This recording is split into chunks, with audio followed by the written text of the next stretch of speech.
নমস্কাৰ। ৰেডিঅ' লখিমপুৰৰ শ্ৰোতাসকলক সম্ভাষণ জনাই আৰম্ভ কৰিছোঁ আজিৰ অনুষ্ঠান হাতত লৈ ষ্টুডিঅ'ত মই ৰাণা হাজৰিকা। আগবঢ়োৱা হৈছে লখিমপুৰৰ বাতৰি। নমস্কাৰ। লখিমপুৰৰ বাতৰি হাতত লৈ ষ্টুডিঅ'ত মই মিণ্টু শইকীয়া।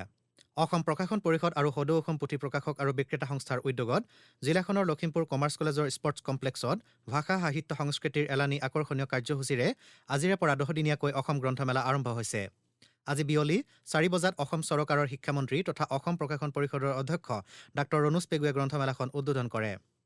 পশ্চিমবংগৰ বিশিষ্ট সাহিত্যিক বিনোদ ঘোষাল বিশিষ্ট অতিথি হিচাপে উপস্থিত থাকে। অনুষ্ঠানত অংশগ্ৰহণ কৰি ভাষণ প্ৰসংগত সাহিত্যিকগৰাকীয়ে কয়, আমার দ্বিতীয় ঘর, সেকেন্ড হোম। কারণ এখানে যতবার আসি এই মানুষগুলো এত কাছের, এত আপন মনে হয় এবং তারা সত্যি সত্যি সাহিত্যকে এত ভালোবাসে প্রাণ থেকে। এইমাত্র মাননীয় শিক্ষামন্ত্রীর সঙ্গে কথা হচ্ছিল, উনি এত সুন্দর বাংলা বলছেন, আমি ওনাকে জিজ্ঞেস করলাম যে আপনি এত ভালো অ্যাকসেন্টে বাংলা বলছেন কি করে। এই যে একটা প্রাপ্তি হলো, এই প্রাপ্তিটা নিয়ে আমি বাড়ি যাব। প্রতিবার আমি নতুন নতুন কিছু আবিষ্কার করি এই আসামে এসে এবং নিয়ে বাড়ি যাই।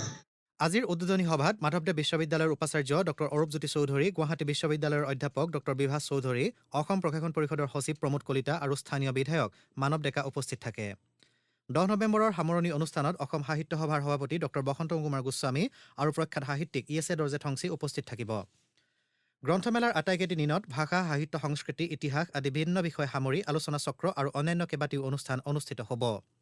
অসম গ্ৰন্থমেলা এইবেলি ৰাজ্যখনৰ মুঠ 8টা স্থানত আয়োজন কৰা হৈছে আৰু ইয়াৰ অংশস্বৰূপে 10 দিনীয়া কাৰ্যসূচীৰে আজিৰে পৰা আৰম্ভ হোৱা অসম গ্ৰন্থমেলা জিলাখনত অহা 10 নৱেম্বৰলৈকে অনুষ্ঠিত হ'ব।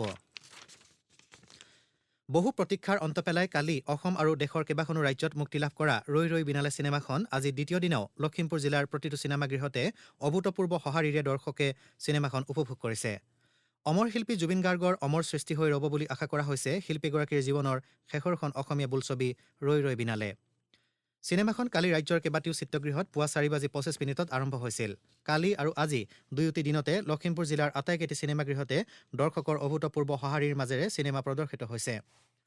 জ্যোতিপ্ৰসাদ আগৰৱালাৰ জয়মতীৰে সূচনা হোৱা অসমীয়া চলচ্চিত্ৰৰ ইতিহাসত কালি মুক্তি লাভ কৰা এই চিনেমাখনে এক অভূতপূৰ্ব আলোড়ন সৃষ্টি কৰিছে। প্ৰয়াত শিল্পী জুবিন গাৰ্গৰ স্মৃতিত ৰেডিঅ' লখিমপুৰে প্ৰতি ৰবিবাৰে পালন কৰি অহা মাছ মেলা আৰু চৰাই এৰা কাৰ্যসূচী কাইলৈ 4ৰ্থ দিনৰ বাবে লখিমপুৰত আয়োজন কৰা হৈছে। উল্লেখ্য যে জুবিন গাৰ্গৰ স্মৃতিত যোৱা 12 অক্টোবৰত আৰম্ভ কৰা এই মাছ মেলা আৰু চৰাই এৰা কাৰ্যসূচী প্ৰতি ৰবিবাৰে জিলাখনৰ বিভিন্ন নদী, বিল, পুখুৰী আদিত দীৰ্ঘকালৰ বাবে পালন কৰি থকা হৈছে। লখিমপুৰ জিলা সাহিত্য সভা ভৱনত কবি জিতেন বৰুৱাৰ শেহতীয়া কাব্যগ্ৰন্থ বেলিটো বলিয়া হৈছে আজি উন্মোচন হয়। জিলা সাহিত্য সভাৰ সভাপতি সঞ্জীৱ উপাধ্যায়ে সঞ্চালনা কৰা সভাখনত গ্ৰন্থখন উন্মোচন কৰে বিশিষ্ট সমাজকৰ্মী উদয় শংকৰ হাজৰিকাই। জনজাতি সুৰক্ষা পৰিষদ অসমৰ উদ্যোগত আৰু লখিমপুৰ বাণিজ্য মহাবিদ্যালয় IQACৰ সহযোগত আজি এখনি বিশেষ আলোচনা চক্ৰ আৰু এক বক্তৃতামালা অনুষ্ঠানৰ আয়োজন হয়। শ্ৰোতাসকলক জনাওঁ যে আমাৰ লখিমপুৰৰ বাতৰি একেনামেৰে থকা ইউটিউব চেনেল আৰু ফেচবুক পেজ ৰেডিঅ' লখিমপুৰৰ জৰিয়তে শুনিব পাৰিব। নিয়মীয়াকৈ বাতৰিসমূহ শুনি থাকিবলৈ ফেচবুক পেজটি লাইক নাইবা ফ'ল' আৰু ইউটিউব চেনেলটি ছাবস্ক্ৰাইব কৰিব। আমাৰ আজিৰ নিশাৰ লখিমপুৰৰ বাতৰি ইমানতে অন্ত পৰিল। পৰৱৰ্তী বাতৰি প্ৰচাৰ হ'ব কাইলৈ নিশা 8 বজাত। নমস্কাৰ।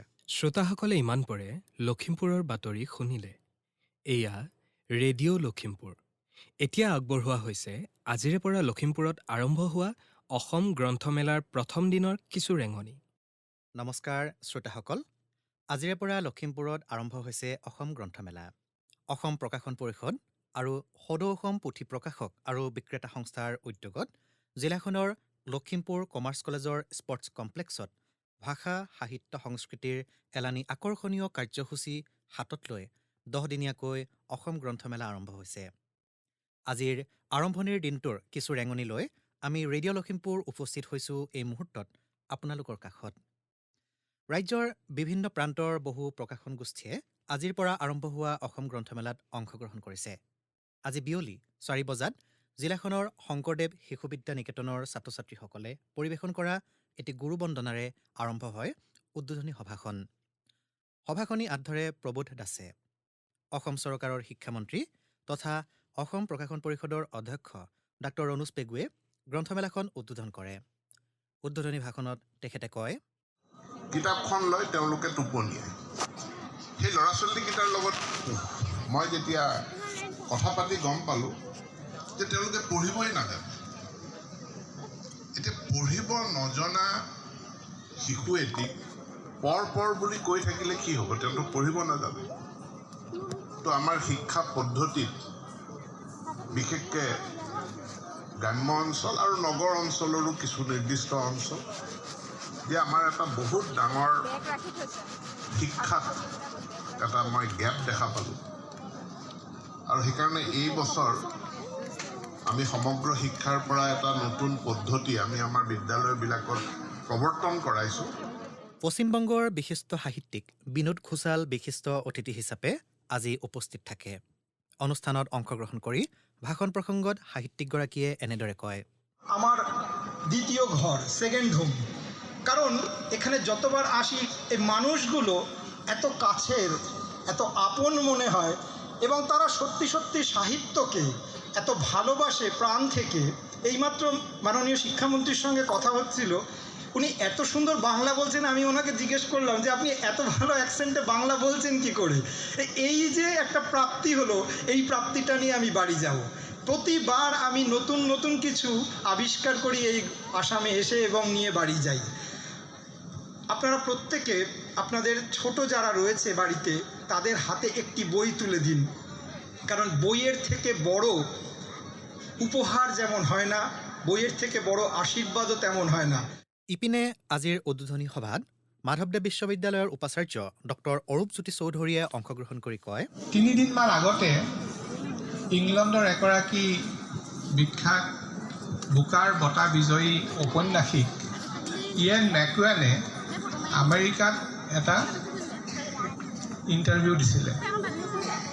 তাতে তেখেতে এটা কথা কৈছিলে যে আমি সকলোৱে দিনে যদি পাৰোঁ 3 ঘণ্টা সময়, যদি নোৱাৰোঁ 1 ঘণ্টা সময় হ'লেও হ'ব, 3 ঘণ্টা সময় আমি আমাৰ পৰ্দাবোৰৰ পৰা, তাৰমানে তেখেতে স্ক্ৰীণ টাইম বুজাইছে, হয়তো টিভি বা মোবাইল ফোন বা যি ধৰণৰ আমি এক ডিজিটেল মাধ্যমত আমাৰ যি ধৰণে সংযোগ ঘটে, তাৰ পৰা যদি আমি আঁতৰি থাকিব পাৰোঁ আৰু নিজক যদি সেইখিনি সময় দিব পাৰোঁ আৰু সেই সময়খিনি যদি আমি একোখন গ্ৰন্থৰ লগত কটাব পাৰোঁ, গ্ৰন্থ চাই, গ্ৰন্থৰ ওচৰত থাকি, গ্ৰন্থৰ সুবাস লৈ, তেতিয়াহ'লে আমি নিজকে ঘূৰাই পোৱাৰ উপৰিও এখন জ্ঞানৰ জগত, চৌধুৰী ছাৰে কোৱাৰ দৰে এখন জ্ঞানৰ জগতত আমি নিজকে তাৰ মাজত আমি ৰাখিব পাৰিম। স্থানীয় বিধায়ক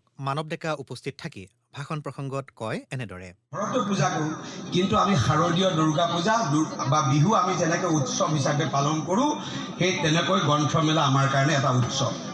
সকলোৱে ইয়াক উৎসৱ হিচাপে পালন কৰা উচিত। আজি আমি সৌভাগ্যৱান যে লখিমপুৰৰ জনসাধাৰণৰ কাৰণে অসম চৰকাৰৰ তত্ত্বাৱধানত মুখ্যমন্ত্ৰীৰ যি এটা দূৰদৃষ্টিৰ কাৰণে আজি আমি এই গ্ৰন্থমেলাখন পাবলৈ সক্ষম হৈছোঁ। ইয়াতে সাগৰ মন্থন হ'ব, ইয়াতে অমৃত ওলাব। কাৰণ মই গোটেই কাৰ্যসূচীখন চাইছোঁ, ইয়াত অকল কিতাপৰ কথা নাই, ইয়াতে বৌদ্ধিক দিশক সকলো দিশকে সামৰি একোখন এটা আলোচনা চক্ৰ হ'ব। আজিৰ আৰম্ভণিৰ অনুষ্ঠানত আমি গ্ৰন্থমেলা বাকৰিত লগ পাইছিলোঁ এগৰাকী ব্যক্তিক। মনৰ ভাৱ প্ৰকাশ কৰি আমাৰ ৰেডিঅ' লখিমপুৰৰ আগত কয় এনেদৰে, মোৰ নাম জয়ন্ত গগৈ।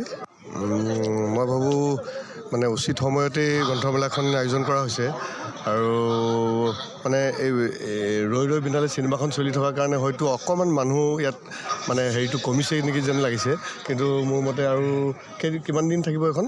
10 তাৰিখলৈকে। 10 তাৰিখলৈকে তেতিয়াহ'লে মানুহ নিশ্চয় আৰু বহুত মানুহ হ'ব। এতিয়াও বহুতখিনি মানুহ দেখিছোঁ।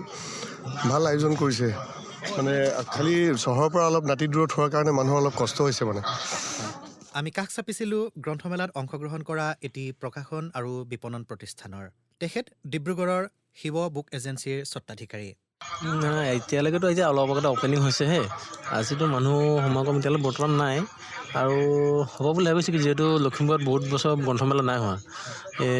এইবাৰ বহুত বছৰ মূৰত হৈছে, ৰাইজ সমাগম হ'ব বুলি আশা কৰিছোঁ, কিন্তু অকণমান ঠাইডোখৰ অকণ বহুত দূৰ হ'ল টাউনৰ পৰা। দ্বিতীয়তে আৰু অভিজ্ঞতাৰ ফালৰ পৰা কওঁ, বতৰে অকণমান বেঠি পঠালে দিয়া নিচিনা হৈছে, এটা বতৰ ডাৱৰীয়া, কিবা প্ৰভাৱ পেলাব বুলি ভাবিছে নেকি আপোনালোকে? সেইটো এটা হ'ব পাৰে দেই, বতৰ যদি বৰষুণ দিয়ে এতিয়াও অকণমান দিগদাৰ হ'ব পাৰে, মানুহবোৰ ঘৰৰ পৰা নোলাব আৰু এতিয়া যদি মানুহবোৰে নিজে ভাবে কিতাপ পঢ়িম বুলি তেতিয়া আহিব বুলি আশা কৰিছোঁ আৰু আমিতো সদায় আশাবাদী আৰু 10 নৱেম্বৰৰ সামৰণি অনুষ্ঠানত অসম সাহিত্য সভাৰ সভাপতি ডক্টৰ বসন্ত কুমাৰ গোস্বামী আৰু প্ৰখ্যাত সাহিত্যিক য়েছে দৰ্জে থংচী উপস্থিত থাকিব। গ্ৰন্থমেলাৰ আটাইকেইটি দিনত ভাষা, সাহিত্য, সংস্কৃতি, ইতিহাস আদি ভিন্ন বিষয় সামৰি আলোচনা চক্ৰ আৰু অন্যান্য কেইবাটিও অনুষ্ঠান অনুষ্ঠিত হ'ব। অসম গ্ৰন্থমেলা এইবেলি ৰাজ্যখনৰ মুঠ 8টা স্থানত আয়োজন কৰা হৈছে আৰু ইয়াৰ অংশস্বৰূপে 10-দিনীয়া কাৰ্যসূচীৰে আজিৰে পৰা আৰম্ভ হোৱা অসম গ্ৰন্থমেলা জিলাখনত অহা 10 নৱেম্বৰলৈকে অনুষ্ঠিত হ'ব।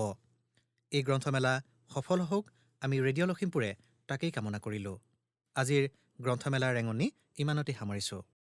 ইমান পৰে শ্ৰোতাসকলে লখিমপুৰত আৰম্ভ হোৱা অসম গ্ৰন্থমেলাক ভিত্তিক কৰি যুগুতোৱা অনুষ্ঠানটি শুনিলে। অনুষ্ঠানটি থলিতে বাণীবদ্ধ কৰি যুগুতালে মিণ্টু শইকীয়াই। আজিলৈ ৰেডিঅ' লখিমপুৰৰ অনুষ্ঠান প্ৰচাৰ ইমানতে সামৰিছোঁ। পৰৱৰ্তী অনুষ্ঠান প্ৰচাৰ হ'ব কাইলৈ নিশা 8 বজাত। কাইলৈৰ অনুষ্ঠানত পুনৰ লগ পোৱাৰ প্ৰতিশ্ৰুতিৰে আজিলৈ বিদায় লৈছোঁ। শুভৰাত্ৰি।